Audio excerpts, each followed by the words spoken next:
One. All right, welcome back. This is Edward Dalcour. I'm with my friend, apologist, evangelist Luis Reyes. It was at your church, right? That we had that debate with Stephen Ritchie, that I did that debate with Steve. That was Yep. your church. Yeah, it was a Yeah, church I used to go to. It's a little church right here in Pico Rivera. that's And right. yeah, Yeah, that's where you did your debate Stephen with Ritchie. Stephen Ritchie. Yeah, that was Yeah. interesting. It's funny, people say rest in peace.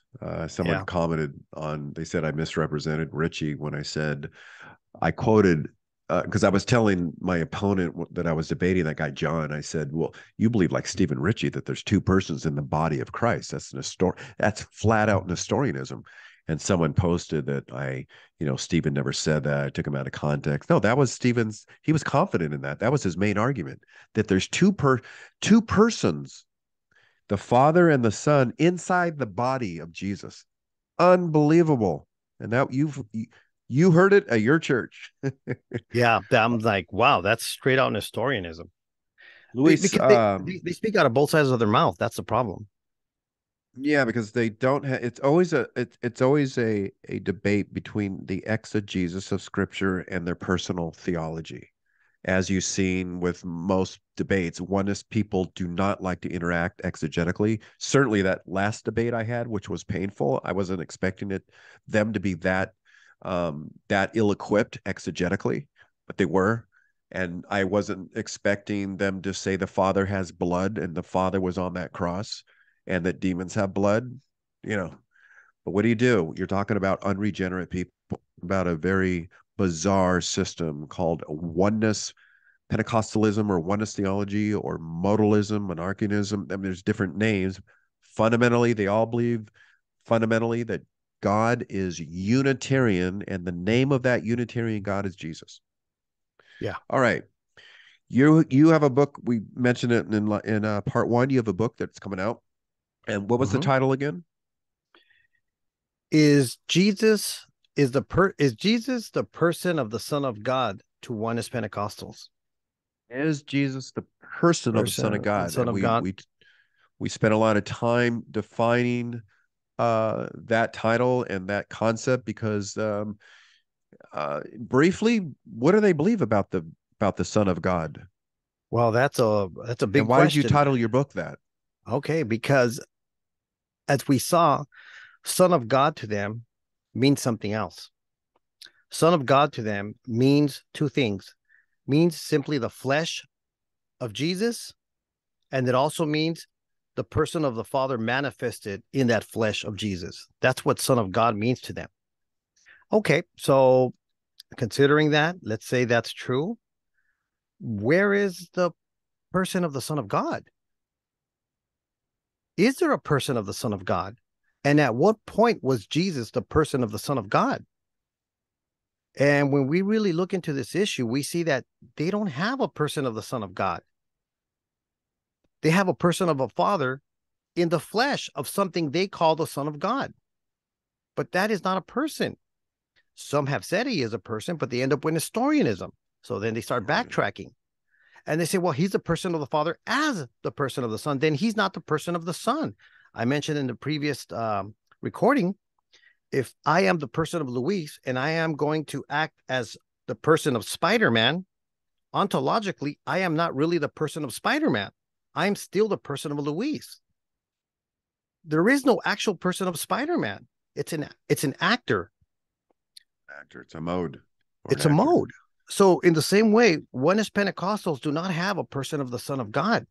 So how can they have an intimate communion with the person of the Son of God, with the Jesus who is a person of the Son of God? They can't, because he's not a person. We were talking about this before. There's, I believe, David Bernard. At least he did rejects the idea that God is a person, even though they believe in a unipersonal deity, like Muslims or Jehovah's Witnesses. Some don't like that word person. Others do, like the old article, 60 Questions on the Godhead, that was published by the UPCI. One of the questions was, and in my book, Definitive Look at Oneness Theology, Defense of the Trinity, which you can get on my website, christiandefense.org, I quoted that question: Is is God one person? I believe it reads like that, and the answer, then they self-answer it, yes, in the person of Jesus Christ. So Jesus is the one person deity. And fundamentally, Muslims and Oneness Pentecostals believe in the same thing. Jehovah's Witnesses, Christadelphians, they all believe that God is unipersonal, even though in the Old Testament, and it's interesting how they get out of all the plurals. They don't like when I bring up all the plurals, plural adjectives, verbs, prepositions that are all used of the one Yahweh, because we find in the Old Testament the concept of monotheistic Trinitarianism. We find singular words because God is one being, but we also find plural words. And don't even try to use a plural of majesty, something that was not used in the Old Testament nor the New Testament. Hundreds of years later, and I would also challenge someone, show me the exact reference where a plural of majesty, even after that, is actually used. No king was used the plural of majesty. Why can't I just allow the text to read for itself? Why can't I allow Genesis 19:24 when I read the culmination of the destruction of Sodom and Gomorrah, where we read that Moses, and this is Moses speaking, Yahweh rained on Sodom and Gomorrah, brimstone and fire from Yahweh, min, the prepositions used, out from heaven, out from heaven. Why can't I just allow that reading? Why can't I allow all the readings that show Jesus is the Son of the Father? 2 John 1:3. Jesus Christ, he's the Son of the Father. Why Yeah, can't I just allow that to that's stand? yeah, Yeah. that's right. And if Your I, book that is that I was going to say your book is a very necessary book. I think all books on Oneness Pentecostalism, but you're focusing on the concept of their view of person, the person of Son, not only in refutation, but also you're providing a positive affirmation of all the from Genesis to Revelation. Yes, in the Old Testament we see the huophanies or the Son appearances, the person of the Son. Who, interesting, the angel of the Lord, and we know that the angel of the Lord, if you look at all the references, he identified himself as Yahweh. The recipients identified him as Yahweh. I like Hagar in Genesis 16. In the Septuagint, she says, "You, the angel of the Lord, are Ha Theos, the God who sees all." And of course, he claimed that he was Yahweh and the God of the fathers to Moses. Anyways, all through the Old Testament, we see the angel of the Lord identifying himself, the person of the angel of the Lord identifying himself as Yahweh. Then in places like Zechariah 1:12, the angel of the Lord prays to Yahweh, Mhm. only from a context of monotheistic Trinitarianism would this be biblically valid? Um, so you give a positive affirmation and a refutation. What do you think? And we'll just the rest of the time here, we will just I think we'll just go look at some of the passages that most, there's so many of them, but that clearly, I should say clearly, present the Son of God as a person, a distinct person, not just a person, but a distinct person. And we're talking about the Son, a distinct person. And what I wanted to do before we get into those passages, and I remember in I think most of my debates, I communicate the stats. I declare the stats in the New Testament. For instance, um, about 44 or 45 times, Jesus proclaimed that God was his father. There's about 17 references where Jesus prays to God, the Father. But check this out, and I mentioned it in my last debate. There was all I heard was crickets. Nobody responded to it. Over 200 times, Jesus is explicitly referred to as son, and never once was he called by himself or his followers father. He was never called father, nor did he call himself father. Don't use John 14:11. It's a waste of good suffering to use John 14:11. Peter, or to Philip, he wasn't saying, I am the Father. He said, he said, I'm the representation of the Father, like he said in verse 6. I'm the way, the truth, and the life. Nobody comes to the Father. Notice the different prepositions, yeah, except through me, right? And 200 times he's called Son, never the Father. And over 200 times in the gospel, the Father is referred to by Jesus as someone else, a distinct person, over 200 times. 50 times, how about this? 50 times in the gospel. 50 times the Father and Jesus, the Son, are explicitly distinct in the same passage. We also see this in Daniel chapter 7, in the same passage. Almost 180 times, 189 times in the Gospels, Jesus refers to the Father as my Father, your Father, or the Father. And at no time does he say, how about this? Not one time does Jesus say, my son, as if my son was somebody else. Certainly, if he was the Father, you would see some Yeah. kind of reference of that, Yeah. In Um, in uh, in linguistics, what you're pointing out is known as an idiolect. An idiolect Explain. is the unique way every person speaks. Every person has their own unique way of speaking. All the authors of the Bible have their own idiolect. Jesus has his own idiolect. Now, let me give you an example of the idiolect of the Son of God, the person of the Son of God. For example, he says, "Truly, truly, I say to you." That's one phrase that he says. But have we ever heard the Father say that or something like that? I can't think of any examples. Or the Father says, "This is my Son." But as you're mentioning, Jesus never said, "This is my Son." No, not So, one and, time. and I'm sure there's a lot of more examples. I'm in my Many book. more. I'm listing some of them, but distinction of idiolect implies distinction of person.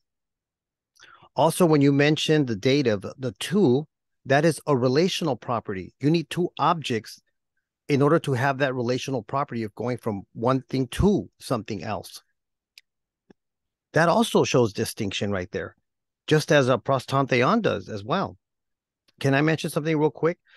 You mentioned David Bernard, and I heard David Bernard one time say that God was a person. I actually have him recorded in one of his debates with, I think it was a guy named Skip something. He, yeah, so he flipped, and there's a brother, a dear brother by the name of Mike LaTorre, and you know him Oh because yeah, he's the one yeah, that yeah, introduced me to you. yeah. Mike LaTorre is a Puerto Rican brother on the East Coast, and man, he's a hardcore apologist. He's debating.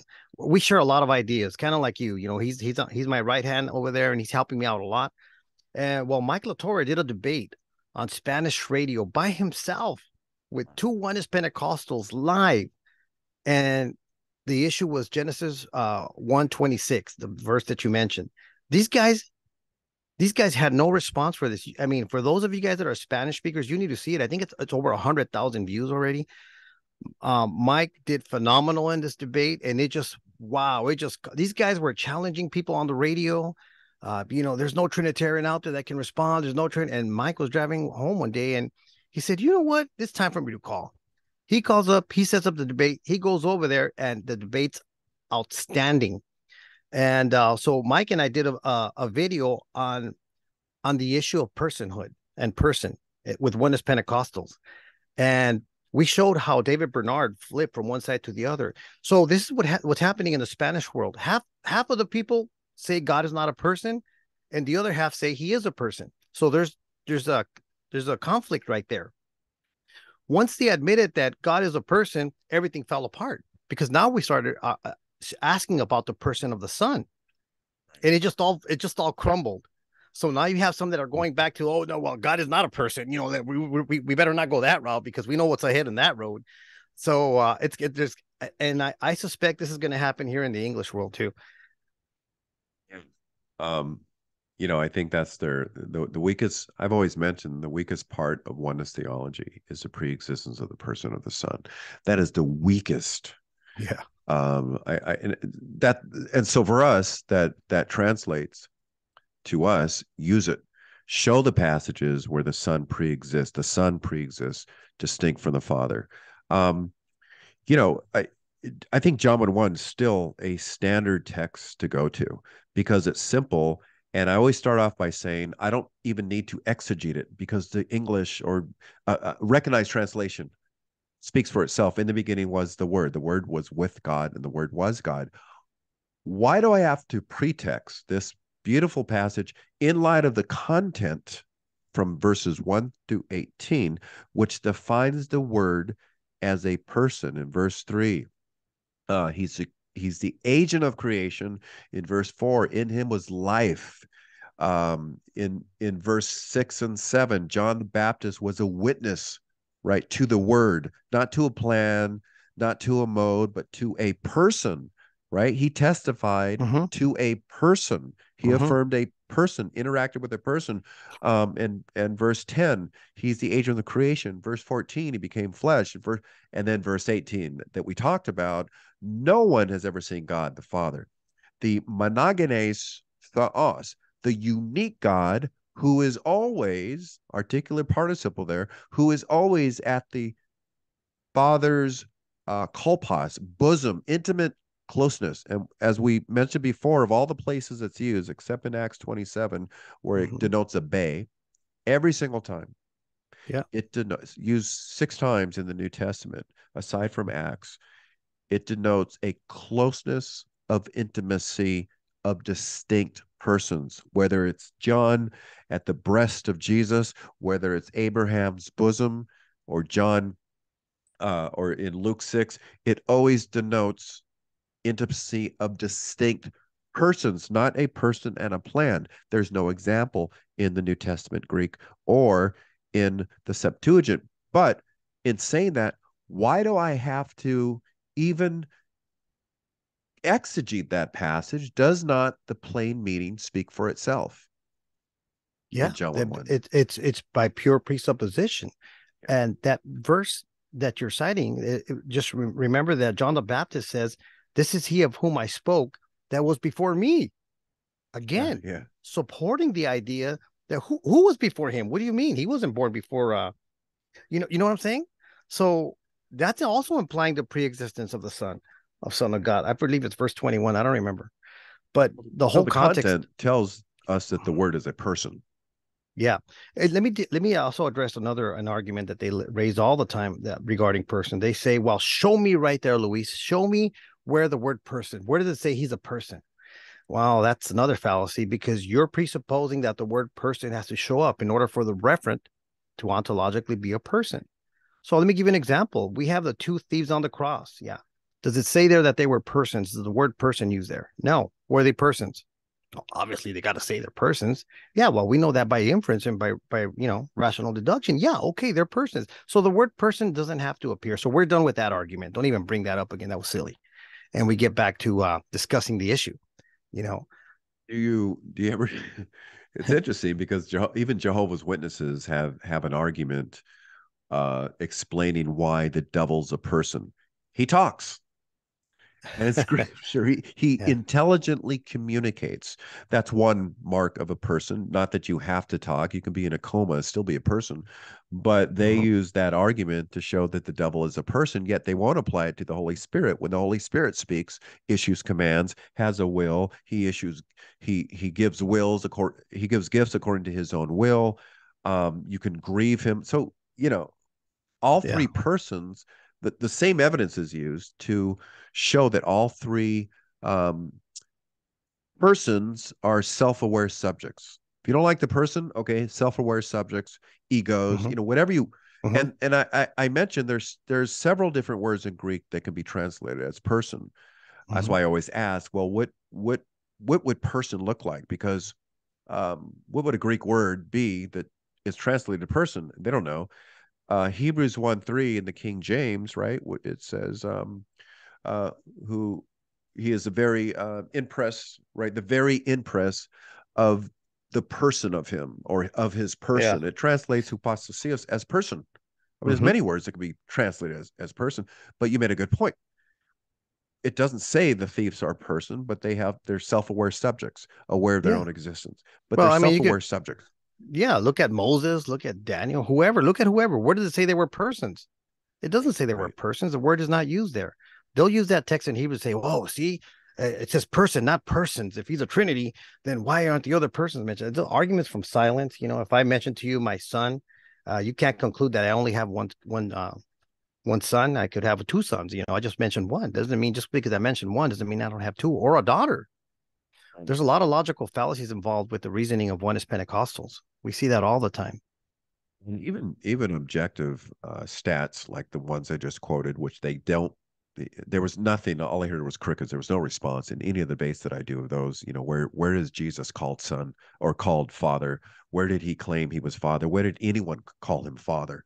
Actually, the converse is true in Hebrews chapter 1, where the Father addresses him as son, not as himself, but as son, who is the creator of all things. In verse 10, the Father actually directly addresses the Son, because in verse 8 it says about the Son, he, the Father, says.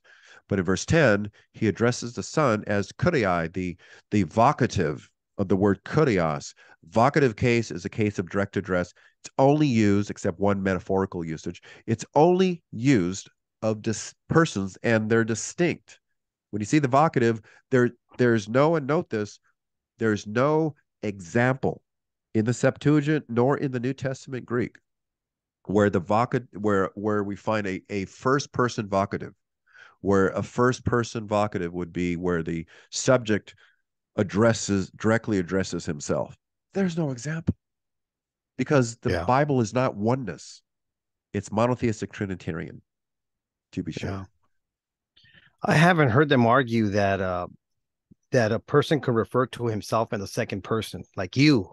Oh, good job, Luis. You really did well this day, or something like that. I There's mean, no I've heard all. example of such a Yeah, vocative, you yeah. know. I haven't seen any of that. So that was a good point that you made up in your debate. That was a great point. And the other I've never seen stat, evidence of that. yeah, and the other stat, same with the aorist imperative, and we'll see when we talk about John 17:5, the aorist imperative is used. The stresses urgency of a command. It's never used where a subject, is commanding himself, but that's what we find in John 17:5. In John 1:1, we find that phrase pros ton theon, with the God. That's how it literally reads, with the God. It's used 20 times in the New Testament, all but in Romans 15:17, Hebrews 2:17, and Hebrews 5:1, where the neuter article is before the phrase prostantheon. Now, with the neuter article, how would that translate?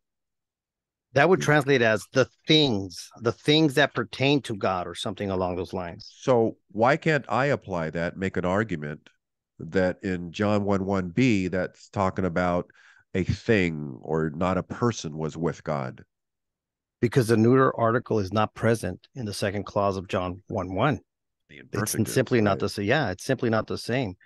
So You aside meant from yeah, so aside from where the neuter's used, it's used 20 times, but aside from where the three places where the neuter, which clearly has a meaning concerning or regarding the things of God, every single time it's used, it denotes person or persons distinct from God every single time. And you're going to tell me this is the exception? yeah, It's only I know applied to it. persons. It's amazing. In my debate that I had with this Oneness Pentecostal, that's one of my arguments. I don't know if you could see it right here. Let me see. But I list all those examples that you're talking about. I don't know if you could see it or not, but sorry about that. But so I have all the verses there. I found some. I even checked the Septuagint, and I told him there's only 6 examples out of those 70 times that I've looked up. I looked everywhere in the Old Testament, in the New Testament, and yeah, I cited Hebrews 2:17, Hebrews 5:1, Romans 15:17. I can't remember exactly what it is, but I have it in here. Exodus 4:16 in the Septuagint, and Exodus 18:19, and Deuteronomy 31:27. And none of those are the only possible ones that may support what they're saying. But then I said, but look at this, look at all these other texts, look at all these passages that I found here over 70 times, including the Septuagint, where there's always a distinction. So that's another thing. Even if Always. they say that he's Yeah. not, even if they say in the New Testament, they're persons, but let's say even if they're not persons, my argument was there's always a distinction between the thing that is between the referent and the referent that is with the God. There's always a distinction of identity. He's never the same person. Never, He's never the same person. Right. never. So Never, that's a never. powerful Yeah. argument. But it's interesting how you were saying how First John clarifies it. And that's what the accusative case, proston theon.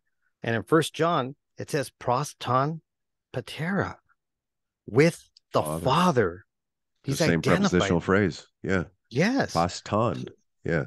Yes, the same thing. And he was with the Father. What we It's have interesting. seen, what we have And heard touched. and touched. Look at all the senses. He's telling you, look, we saw him, we heard him, we touched. I mean, I mean, that's empirical right there, right? And Empirical the evidence. same imperfect verb is used, was with the Father, the word of life. John's given a Yes. commentary in First Yeah. John chapter 1, verses 1 Yeah. and 2, to the Gospel of John, verses 1, 1. John sees the word as a person who he touched, who he saw, who he was at the kolpos, he leaned on Yeah. his breast. This is a Yeah. person. And you radically have to pretext, you got to be unregenerated not to see these things. Only Yeah. the ones of God hear the words of God, Jesus said in John 8:47. Um, the Lord's Prayer was very, I honestly, I didn't know they would be this bad in terms of that guy and some other oneness, perhaps, but the guy I debated, John, I forgot his last name. It was so bad, where he said the Father is the speaker of John 17:5, of John 17:5. Um, let me, can I share the screen here? Well, I'll share the screen, but I'm hmm sorry, I didn't transliterate it. Um, could you see my cursor right here? Yes, I could see it. Okay. I'll transliterate it. hmm It's a simple path. This is the Lord's Prayer. And it's interesting that, again, you just allow this verse to this entire prayer to read for itself, and you see two persons. Two persons. In John 17, Jesus says the Father loves him. How does how does anything but a person love Jesus? And he's talking about his Father. Um, this is Kai, and I highlighted the words of exegetical significance. hmm Doxason, which is, what is that word? Glorify. And it's not, the verb is actually in the aorist imperative. In the aorist imperative. An aorist imperative in Greek is the strongest way to command. Again, there's no example. It would be, first, it would be absurd, where someone commands themselves. It's like me saying, See see, that get out of that's a this good point. room. Yeah, And that's a good point. it's not any old command. And it's used, I think, two or three times of the Son to the Father. Um, the strongest way to make a command, and this we find, now this doesn't contradict our theology. It does. If you're a Trinitarian, we have no problem with the idea of, because they're co-equal, the Son commanding the Father, because this is how it's normally used, to issue a urgent command. Now, Father, or glorify me. Notice the shift of pronouns. Glorify hmm me. And also, again, it's only used, the aorist imperative, like the vocative, of distinct persons or something. I think in one reference, I think the aorist imperative is used where Jesus says, say to this mountain, be cast away. But when persons are in view, it's always distinct hmm persons here. hmm Glorify me in Greek, me, right here, S-U, in English, su, you. Sue. Glorify me, you, Father. Father's in the vocative case here. Pater. Pater, vocative case. No reference of first person vocatives in the Bible where someone addresses their own self. Vocative is a case of direct address. So glorify me, you, Father, and here we go. Again, I apologize that I didn't transliterate it. Para sa auto. You have the preposition para, and then you have a dative, and we'll talk about the dative. You have the prepositional phrase para sa auto, and then para soy, with you. This is together with yourself, and this is hmm with you. hmm Twice, the para with the dative. Twice you hmm have that. Just put that aside for a second. Together with yourself, it's shared here. The glory that I shared, a con, imperfect, as Vincent said, he always possessed this shared glory. No one else possesses shared glory. 42:8 of Isaiah. I don't share my glory with another. Only the persons of the Trinity share glory. The glory, the imperfect implies, shows that he had this glory and it was a shared glory. The glory that I shared with you, parasoi, and look at this phrase right here. It's a dual article, very interesting. Pra, right here, which means before, huton, the world, then you have the infinitive, was. So we have glorify me now, Father, you, Father, not myself, but you, Father, together with yourself, with the glory I shared, ekon, shared with you, pratuton kosmon anai, before the world was, with you. Now, you know what their argument was? No exegetical response, no linguistic comments. The article was simply this, their argument of these oneness guys. Yeah, that's the Father speaking. What's the biggest problem there, Luis, by Well, asserting this is the Father speaking? there's a lot of problems. You mentioned the imperative. There's no example that I know of where a person commands himself. I've never seen that. I don't know if you have it, where a person commands himself. I haven't seen Bible. that. And also he was with, it says with you, Problem the with the personal. dative. Yeah. Yeah. What's the grammatical linguistic significance of pra with the dative? That means he's with him. Yeah. There's a Together reference that, side by side. This is yeah, this is there's a relation there. There's a relation between two somethings. You because that's cannot how be, it's yeah, used. yes, that's how it's used. So that's a big problem for them. So how can this guy say that he was, what is he saying? That he was with himself? Is that what he's saying? Pra with the dative, and any standard grammar will show this, and you have some really good ones behind you. That pra with the dative has the sense of side by side in the association. Side by side. And if you look at pra with the dative in John's literature, it appears 10 times. This prepositional phrase, pra with the dative, appears 10 times in John's literature.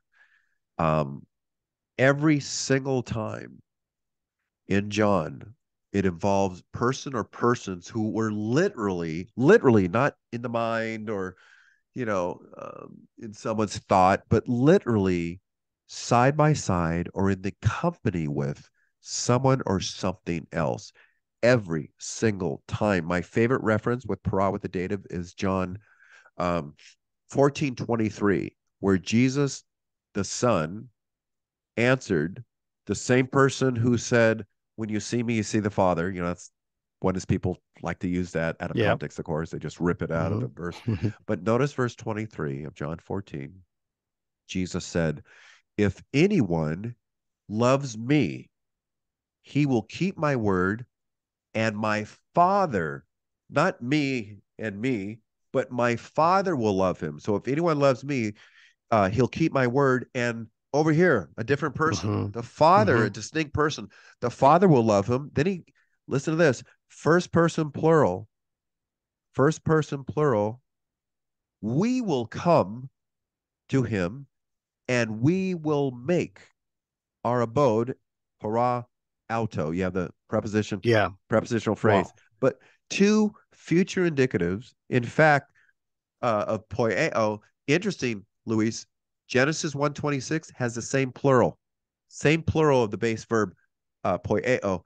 In Genesis 1:26, let us make comes from the same word, the same plural, right? The same Interesting. term Yeah. from the same verb. Interesting.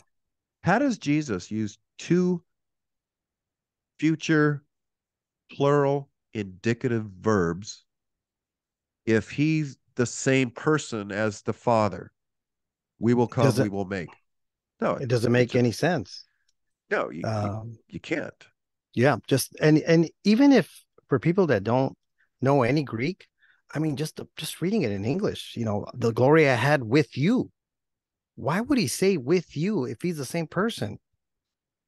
There's no examples of para with the dative that's used of a person with the same with himself. There's no Yeah. examples. There's no examples of any lexical source that applies an in the mind definition to the pra with the dative, all of them agree with me. Scholarship's on my It's side. there. They're on our side, not on theirs. And to say it means anything, I mean, the Father is the speaker is probably the worst view. They Yeah, said I was that just about John 60, 6:38 as well. yeah, I was just thinking about that. That's what this guy said, right? That this was the Father here speaking. Speaking, yeah, To glo- yeah. and now, Father, glorify me, myself, with thyself, who is me, with the glory that I had with you, which is really with me before the world. It just doesn't make any sense. It's making you process more information, which to me is telling me that it's not the relevant interpretation. It's just the mental processing to try to understand, according to them, that it's the same person talking to himself is causing way too much mental effort to process this, which tells me that's not the interpretation. That's not the correct interpretation. No, it can't. I mean, the guy ran from sin to, I mean, he didn't want to talk it exegetically. Now the only reason why that I even commented on any exegetical nuts and bolts is because they couldn't accept the just plain English translation. They couldn't accept it. And another issue on the vocative of father, Amazing. pater, Uh-huh. it's used about 25, 24, 25 times, right? I think there's like two variants in the Greek New Testament. It's always distinct persons, never modes addressing the father. It's always persons, Yes. persons, Yes. every single time. That they have no basis for what they're saying. This is just simply the gentleman that you were debating, they were just grasping at straws. As a matter of fact, it really appeared to me that they didn't even understand what you were saying. No, they And didn't. I didn't know they were that bad, or I probably would have bowed out. I probably would have not wanted to do it. I didn't think they were that bad. yeah, I've had debates like that, and the one that I did with this one gentleman in Spanish is one of them. He was going all over the place, and I said, "Look, we had an agreement. You're going to stay with the subject." With and this was the title of that debate was this: Is Jesus Christ a person of the Son of God after the incarnation, not before the incarnation, after? Well, he was all over the place talking about the Trinity and this. I said, you're violating the rules. Here they are. Here are the rules. And if you keep doing this, I'm going to terminate the debate and I'm going to publish this in a book. So what does he do in the next commentary? Going to stay with the subject. I said, I'm done. I'm not going to waste any more time, but that it's going to come out like that. You know what I'm saying? Yeah. So, there's I studied something called relevance theory, which is a pragmatic way of interpreting things. I wrote a paper on this, actually two papers. They're not published, but I presented them at an SBL international conference, one in Singapore and one in Scotland. And it has to do with methods of interpretation with text or any kind of linguistic expression and how human communication works. One of the things of relevance theory is if the interpretation is causing you too much mental effort and the work that you put in is not giving you these contextual effects that show it's a correct interpretation, then it's not the correct interpretation. One example is remember that text from the Jehovah's Witnesses, truly, truly I say to you, today you will be with me in paradise. Yeah. That's one of them. That's an example where I always No, wanted to write a paper on that. word of faith people. I think was it Kenneth Hagin? I think all the people under Hagin, they, because they believe that Jesus went to hell to atone. And Joyce Meyer says in her book, the most important decision you're ever going to make in her book, one of the things you have to believe to be saved is that Jesus went to hell and got beat up by the demons. It's Oh my crazy. gosh, yeah. Well, they will tell us, what the Greek really says and how it's mispunctuated. So they Okay, use the same argument as Jehovah's Witnesses. So that's interesting. he's saying today I'm telling you that someday you'll be with me in paradise. Yeah, yeah. So if the processing effort that you're putting in is not giving you the overall results, if it's too much work and the reward is not enough, then it's not the relevant interpretation. I have a paper on this, and it's very difficult to explain, and it's been a while since I actually studied this, but I'll send it to you. In this debate, actually have a couple of pages where I go over that, It's kind of hard to explain. The You point know, is, if you're working too hard to try to interpret it, and it's not giving you any satisfactory results, then that's not the correct interpretation. that's very interesting because again, it comes down to most of Scripture. We seek the plain meaning because most of it has a plain meaning. But if you're a oneness advocate or Jehovah's Witness, you cannot accept the plain meaning. The great God and Savior, Jesus Christ. No, here's why, because there's a pronoun here, or my Lord and my God, or the God of me, the Lord of me and God of me. No, because Thomas was just happy and excited. You just can't accept a plain meaning. Yeah. Jesus is the Son of the Father, First John um uh, or Second John 1:3. Let's do one more verse.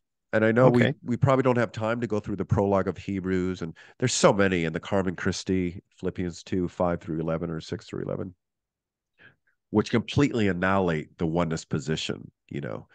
But let's end with our last verse because I remember you and I talked about this.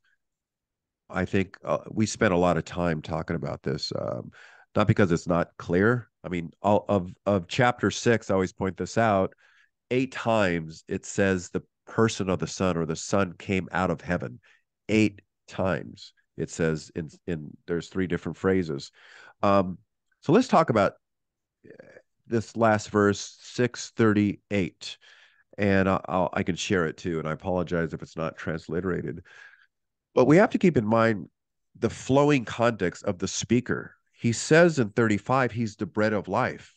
Well, the Father's not the bread of life. The Son says, "I'm the bread of life. Whoever the ones coming to me will never, never, not even a possibility, go hungry. Never, never." The Greek says, "Not even a possibility. Whoever believes in me shall never, never, not even possibility, thirst." This is Son language, not Father language. Right. And in verse 37, he says, all that the Father gives to me. A mode can never say that. All that the Father gives to me will come to me. Dative Yes. pronoun there, will come to me. And everyone who comes to me, all those, I shall never, never, the ones who come to me, not even a possibility, the Greek says, another emphatic negative, double negative, never, never, not a possibility shall I cast them out. Then he says, because I've come here to do the will of the Father. And then in verse 38, he explicates why he came. And I think I just put it here. Oops. Okay. Oh, cool. You got it. I was looking for it, but there you go. You got Oh, it. um, so the same speaker of 37 says this in 38. And 39, it just gets worse for oneness advocates who And, deny and that this. and that is the person of the Son of God who's speaking in 37 in the previous verses, unless they deny Jesus is the person of the Son of God, and that's Well, that's satanic. what they That's spirit. did. They said all of chapter 6. They said this because we talked about 638. They ran from the exegesis. They wouldn't even touch it. They don't No. like the plain meaning. They said this in John 17:5 is where the Father, not the Son, the Father is speaking. The Father is speaking.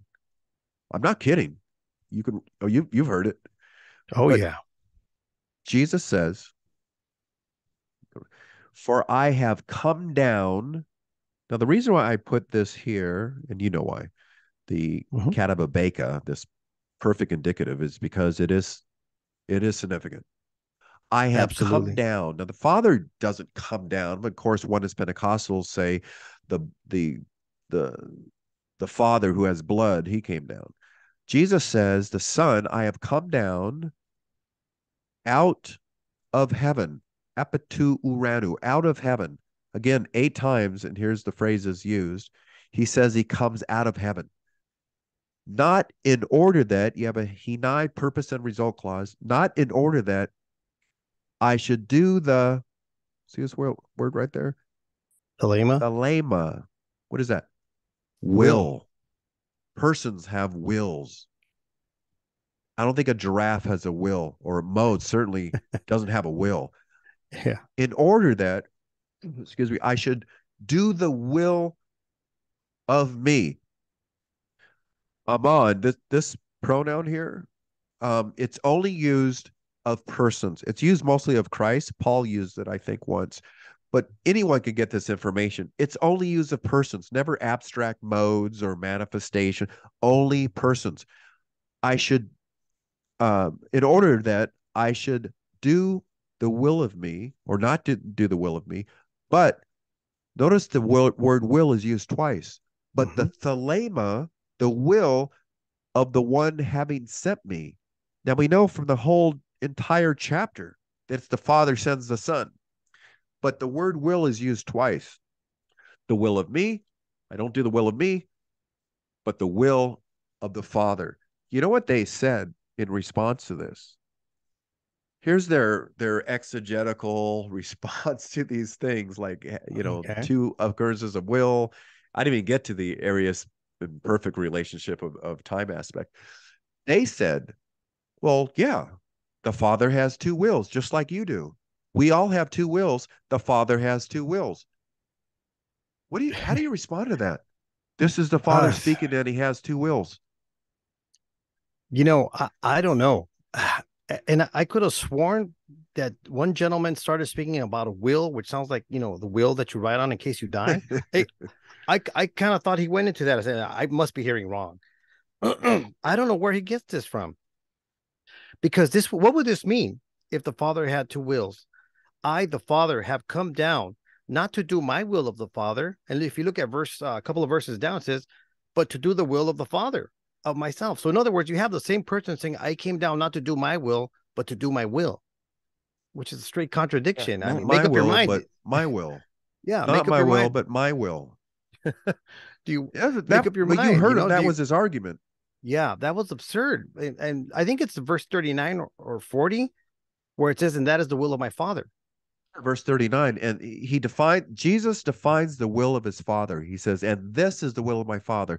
All that he has given me, I Mm-hmm, lose nothing but raise it up at the last day. Where mm-hmm, he's not going to mm-hmm. raise the oneness advocates because they have not been given by the Father to the Son because they don't believe in the person of the Son. They don't. These are for this verse is for Christians. This is a devastating verse for oneness Pentecostals. They cannot admit that that's the person of the Son because they would have to admit his pre-existence. And I think you mentioned about the significance about the aorist participle under the main verb, the perfect. Well, let's talk And about that because that's even mhm. more devastating. Oh, that's I don't think those people were able to they couldn't understand this.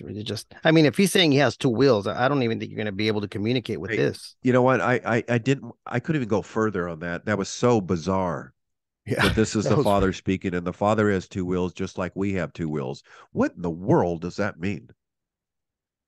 it, it So it means that he came down not to do his will, but to do his will, which is a straight contradiction of the law of non-contradiction. It's I absurd. It couldn't doesn't even make I couldn't even get so. into the aorist participle perfect time aspect relationship. Why don't you explain it? Yeah, I'll explain the words, and you can explain the time aspect. Okay, right here it says this phrase right here, "I have come down," is katababeka. It's a perfect indicative, a perfect past action with continuous results. Um, I came down out of heaven. And then here he wants to do, the person of the Son wants to do, he says, I'm not going to do my will, but the will of the one, and this phrase right here, having sent, pamxantos, having sent is an aorist participle. So you have the two verbs, an aorist participle here, and then you have a perfect indicative here. I have come down and having sent. So what is the linguistic significance of this? Okay, well, let me cite a couple of grammars here. I have a translation into Spanish, but I'm going to back translate it into English. There's three references I want to show you. It's Burton's New Testament Greek Moods and Tenses, page 365. Mounce's Basics of Biblical Greek, page 237. And Wallace Greek Grammar, page 614. Okay, so let me try to see if I could translate some of these because I translated them from English to Spanish so that I could use them in my Spanish discussions. So now I'm going to translate from Spanish to English, but the English grammars will have it. Okay. I'm going to read in Spanish verses. El participio auristo se usa con mayor frecuencia de una acción antecedente al tiempo de la acción del verbo principal. Burton's New Testament Greek Moods and Tenses, page 365. It says, the aorist participle is used with the majority of frequency as an action antecedent to the time of the main, to the time of the action of the principal verb. Right here, the principal verb is going to be katababeka. Another example is from Mounts. It says, el participio aoristo indica una acción que ocurre antes del tiempo del verbo principal. This says, the aorist participle indicates an action that occurs prior to the time of the principal verb. Okay, so the aorist indicates an action that occurs prior to the time of the principal verb. Okay, so we have a principal verb right there. It's katababeka. And we have the aorist. Yeah, we have the aorist down there, pempsantas. And this, Mounts is Basics of Biblical Greek, page 237. It says that the aorist participle, I don't know if you want to highlight that, indicates an action that occurs prior to the time of the principal verb. Okay. And I got two more. On page 266, he also says, mientras que el participo presente indica una acción que ocurre al mismo tiempo que el verbo principal, el participio aoristo indica generalmente una acción que ocurre antes del tiempo del verbo principal. While the present participle indicates an action that occurs simultaneously to the time of the main verb, the aorist participle indicates generally an action that occurs before the time of the principal verb. And my last one is from Wallace's Greek Grammar, page 614. El participio aoristo, por ejemplo, denota generalmente tiempo antecedente al verbo principal. The aorist participle, for example, generally denotes antecedent time prior to the main verb. Okay, all the grammars are saying this. Okay, so then we have, where do we have our aorist? You got it right there. Okay, so they're saying that having sent. Yes, the grammars are saying that action right there that you have highlighted antecedes the action of the main verb. Okay, so where's our main verb? I've come down. I have come down. Okay, so this means that the action of having been sent occurred before having descended from heaven. What are we saying here? What does that mean exegetically, brother? What do you think? Well, Norm, and as Wallace and all every grammar that I got my hands on say, this is just objective, normal Greek grammar. You would have to show, and I always challenge someone who would deny it, show me a grammar who disagrees. It's saying clearly that the action of having sent, the Father sends the Son, came before he came down to earth, before the perfect. That means that this action that not in order that I should do the will of me, this action of him submitting his will to another person happened before he came to earth. Not merely in the incarnation. Clearly, this is two distinct, co-equal divine persons pre-incarnation. If you allow the normal grammar to stand, he was sent and he submitted his will to the Father and he was sent, then he came down to earth. Yeah, he was sent pre-incarnation. Yeah, this is pre-incarnation. Yeah, he was sent before he came down. Now, I had one Oneness Pentecostal I spoke to. I think his name is Perkins. He was saying that there's another verb here, that it's implied. If I remember correctly, I don't want to misrepresent him, but no. Linguistic expressions are the strongest way you can express something. Clearly, katababeka is the principal verb in this entire text here. There's no doubt about that.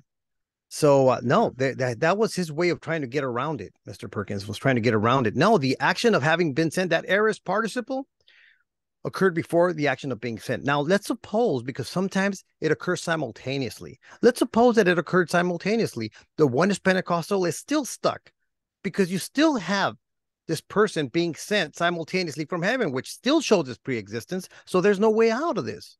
You know what I mean? The will of a person and the will of another distinct person.